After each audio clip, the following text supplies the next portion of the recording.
Hello mga lalabs! Happy New Year sa lahat! Gagawa po tayo ngayon ng tiramisu sa pinasimpleng ingredients.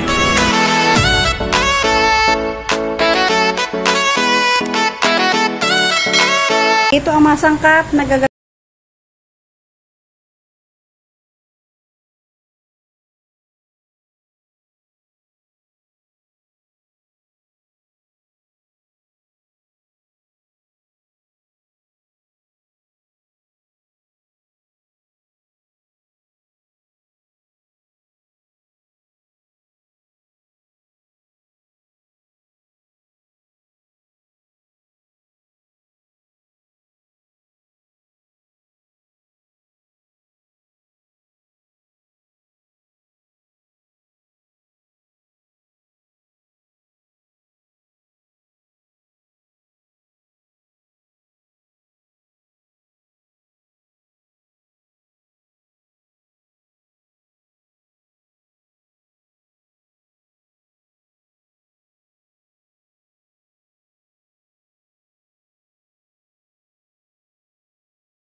Tapos na po natin i-layered nitong ating sliced na mango.